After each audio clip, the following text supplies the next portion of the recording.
Salut à tous, c'est Théo, j'espère que vous allez bien et aujourd'hui on se retrouve pour un nouveau tutoriel sur After Effects et je vais vous apprendre à reproduire la petite vaguelette qu'on voit actuellement à l'écran qui se reproduit à l'infini. Donc on se retrouve tout de suite pour le tutoriel.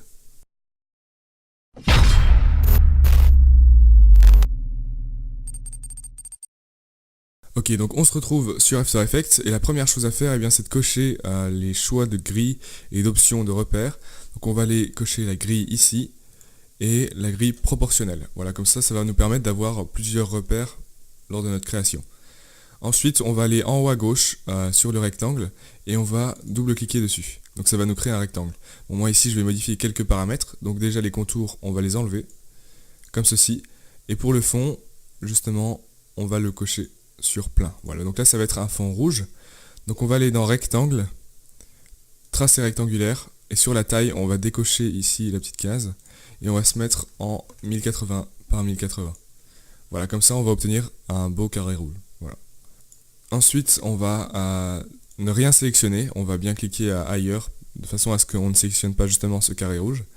On va aller en haut à gauche sur l'outil plume, et on va enlever le fond, comme ceci, et on va cocher les contours. Voilà. Contour. C'est ok, et on se met en blanc, pour le moment, et on met environ 40 pixels, comme ceci. Ensuite, on place un point d'ancrage, on reste appuyé sur Alt, et on le met jusqu'au bout. Voilà, et normalement, vous avez une ligne qui apparaît bien au centre, à l'horizontale de votre carré, comme ceci. Ensuite, on va aller dans les options, justement, de ce tracé. On va aller dans Contenu, Forme 1, et là, on va aller ajouter un zigzag. Sur ce zigzag, on va modifier quelques paramètres. Donc pour la taille, on va se mettre à 40. Et pour l'inflexion par segment, on va se mettre à 8. Comme ceci. Ensuite, on va ajouter à nouveau une option, à savoir raccorder les tracés. Ici.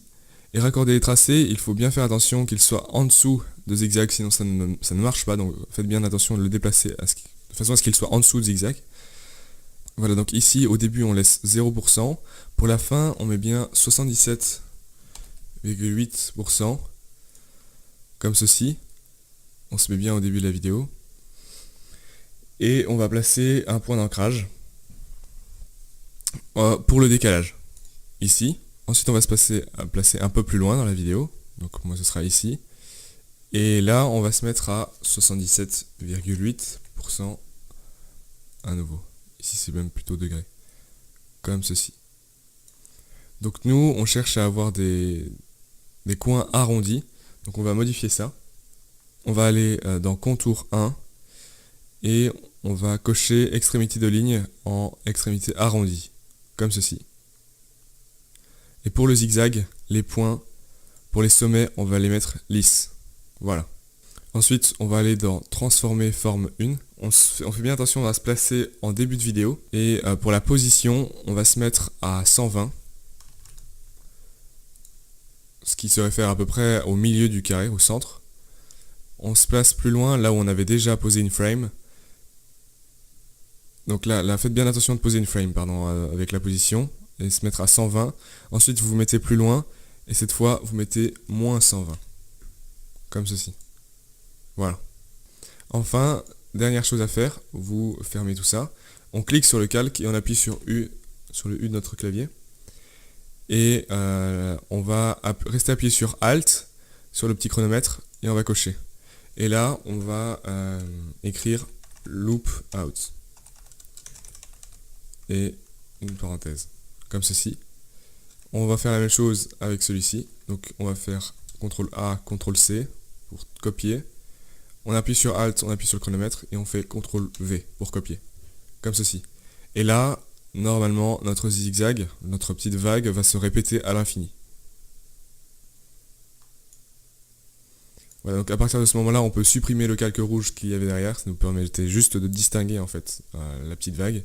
On peut même créer un solide, un petit fond en blanc.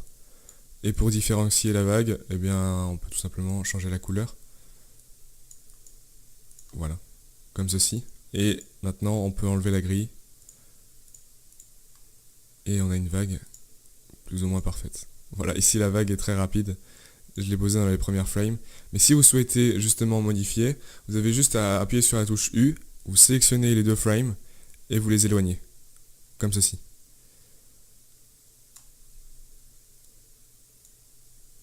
Vous les éloignez bien. Et à partir de ce moment-là, les vagues seront plus lentes. Voilà. Donc c'est déjà tout pour ce tutoriel. C'était très simple et très court. Si ça vous a plu, n'hésitez pas à mettre un petit like en dessous de la vidéo, ça me ferait super plaisir. Si vous avez la moindre question, quelque chose qui ne marche pas chez vous, eh bien n'hésitez pas à me le faire savoir dans les commentaires, j'essaierai d'y répondre dans la mesure du possible. Et pour ma part, eh bien, je vous dis à la prochaine pour un nouveau tutoriel. Ciao.